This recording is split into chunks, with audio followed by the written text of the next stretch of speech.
How do we win the money game? By mastering the laws of wealth. They should have taught these laws to us in kindergarten. So let's talk about it.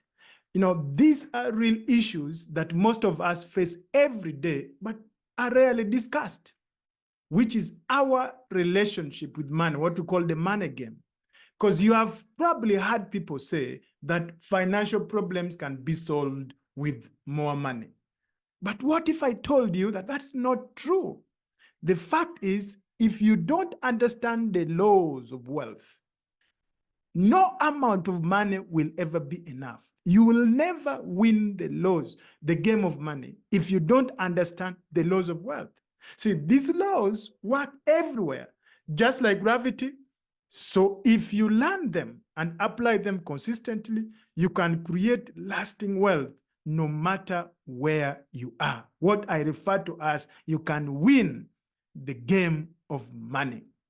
So let's dive in, because I think you'll find that these laws, they're not complicated. In fact, some of them are so simple, they might remind you of lessons you are supposed to learn in kindergarten. But just because they are simple doesn't mean they are easy. It's about how you apply them. So let's jump into it. We are about to walk through 4 key laws of wealth. Master these and you'll be far ahead in the money game. Let's start with the first one. The first law is referred to as the law of earning. The law of earning states that, you see, money is, or wealth or money, all begins in the mind. Think about it. Every single dollar, every invention, every business, it all started as someone's idea. That is why we say financial problems or money problems aren't solved with money. They are solved with imagination. Let me show you what I mean. Imagine your rent is due and you are short on cash. You borrow some money from a friend to cover it. But the next month comes and you are right back where you started, may be even deeper in debt if you haven't changed anything. Why? Because now you have another rent coming and then you have a friend that you owe. So the problem wasn't solved with the money. The problem was not solved with that money that you received. You need a new approach. You need a new idea to be able to get out of that situation. This goes for countries too. Look at countries that borrow money from the IMF, for example. They may solve an immediate crisis, but if nothing else changes, they are back to needing more money, often with even more debt, and it becomes a circle. That is why wealth creation begins in the mind with ideas, not just cash. So the first law of wealth is the law of earning. And it starts with you asking yourself, what ideas do I have that could create value and ultimately generate income? That is how you approach the first law, which is the law of earning. Let's look at the second law. Now, the second law is the law of spending. The law of spending. Here is something interesting. See, the value of money is determined by the buyer and the seller in every transaction. Ever seen something you wanted, like a car, but thought, okay, that's too expensive? Well, you might call the seller and ask for a discount. And to surprise you, they could agree. So the price is not fixed. It's a negotiation. But let's even go deeper. Imagine you're in a survival situation. Your boat sinks and you're stranded. And then you've got this $10,000 in your backpack, sealed well and dry. You find someone with a small boat who lives in this island who could take you to safety. But this person has never seen money before and has no idea what $10,000 is worth. Guess what? If you offered that $10,000 to them, they won't take it. If you offered that $10,000 to, they won't take it. So in that context, your money is worthless because this other person does not value money.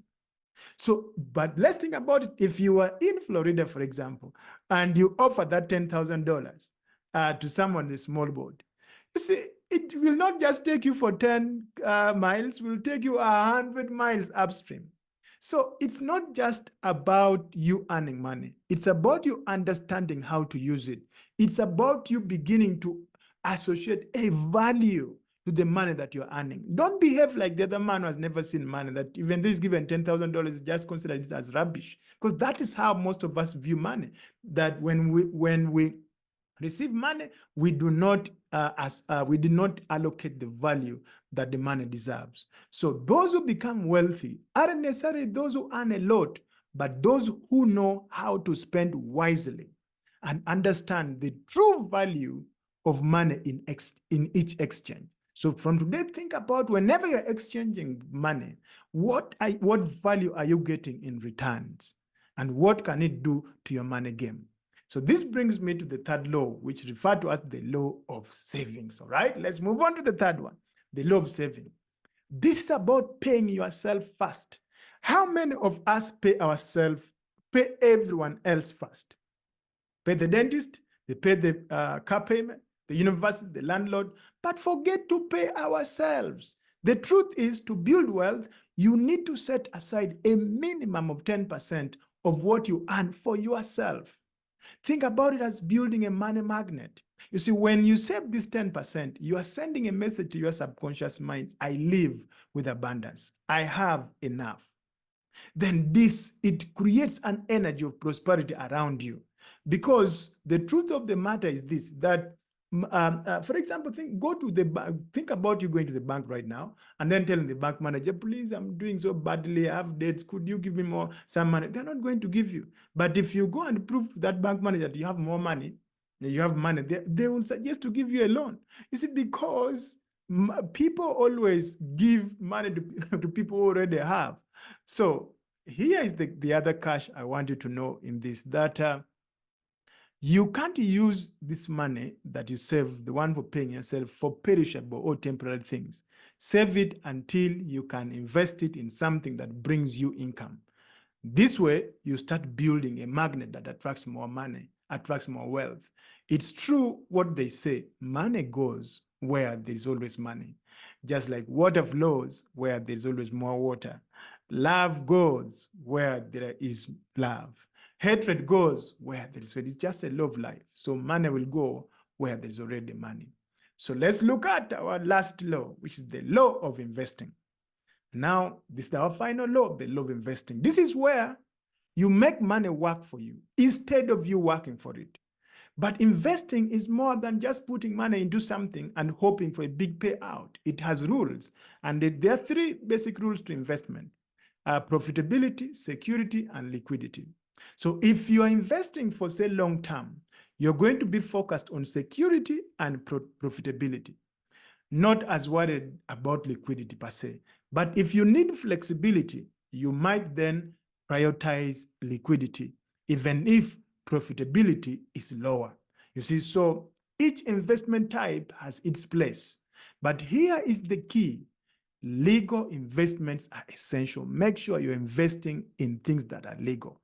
Wealth created through ethical, legal means grows sustainably and keeps you in control. So there you have it, the 4 laws of wealth: earning, spending, saving, and investing. Understand these laws and you're going to win the money game. But let's be real. Just knowing these laws isn't enough. These laws are like seeds you have to water and nurture. Now, what's often missing is understanding the forces that either support or challenge these laws in our life. Of course, they don't cancel the laws, but they make the laws not work in our life, and so we then are missing out. These forces can come from like our habits, our beliefs, and our external pressures. So if you have ever felt like wealth is out of reach, I want you to know it's not because you are unlucky. It's just because you weren't given the tools to harness the laws fully. So in the next video, I am going to show you how to tackle those forces so you can take control of the money game and win. So make sure you do 2 things. One is subscribe, but secondly, I wanted to put in the comment, in the 4 laws, which one are you having the biggest challenge with it? Is it earning? Is it spending? Is it saving? Or is it investing? Let me be able to know, because this is just the beginning. So let me see you in my next video.